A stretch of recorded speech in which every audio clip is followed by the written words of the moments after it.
One Piece manga chapter 942, and damn, this was a really good chapter. Now I feel like every time we get these 2-week breaks, I don't know if this is something Oda does consciously, but we always get these amazing chapters after huge breaks, and I have to say that this chapter was worth these 2 weeks we've been waiting for. Again, I've said this before, I didn't think Yasu was going to be that big of a deal ever since his introduction, but the revelations in this chapter changes all of that because he is or was a key point in Wano, and this was unknown to us readers beforehand. Now this chapter focused on the entirety of Yasu's execution, and I liked it because we didn't really need to see anywhere else because most of the main figures were gathered to this spot, and as Drake stated in this chapter, everyone's attention was focused on Yasu, and even the people that weren't there would also see this because this was broadcasted. Kaido's watching it, Queen is watching it, the entirety of Wano is watching this as everything unfolds. So in terms of us seeing other parts, that didn't really matter because all the attention was on Yasu anyways, and then broadcasting this whole thing to everyone on Wano is definitely gonna backfire on the Shogun because Yasu essentially exposed him for what he truly is, because even the people that are working for the Shogun are kind of turning heads.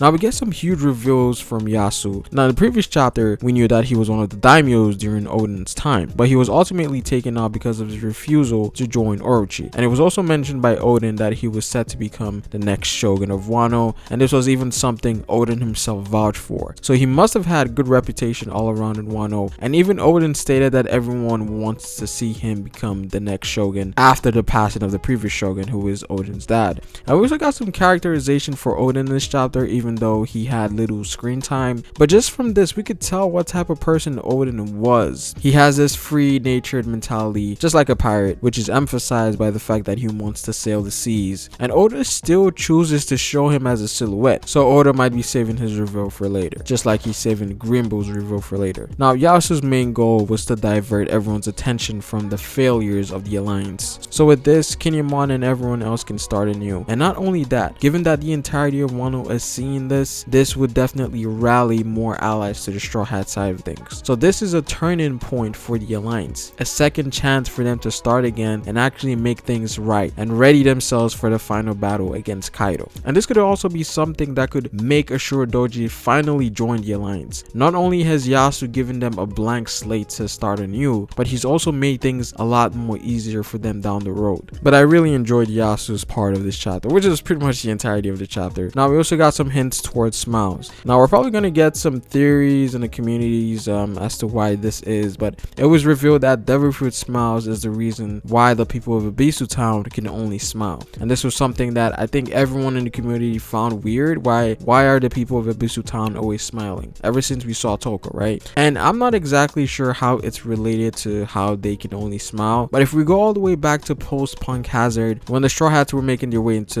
Dressrosa, Law stated that smiles have some sort of drawback. Could this be what he was talking about? Maybe this is the result of the gas that is created from SAD, or maybe Kaido just used people of Abisu Town as experiments to test them out. But this is definitely interesting because I want to see what this correlation is between the smiles and, you know, actual smiles, and why are smiles called smiles in the first place. But that is definitely interesting. Definitely looking forward to that. But overall, I thought this chapter was pretty good because of how deeper the lore of Wano was gotten, and I think this is the time that the Straw Hat side of things starts getting some wins because everything has been going bad for the Alliance right now. Lost Crew getting caught, Orochi finding out about the rebellion forces, and those guys getting caught. Everything for the most part has been against them for the longest, and from this they need to get things back in order and stop with the foolery. And I have to say that I definitely like where things are going right now. Now we are on break next week, which absolutely sucks because we literally just came out of a 2-week break. Again, this is a mixture of Oda's breaks and the Golden Week or something. I think that's why we're getting so many breaks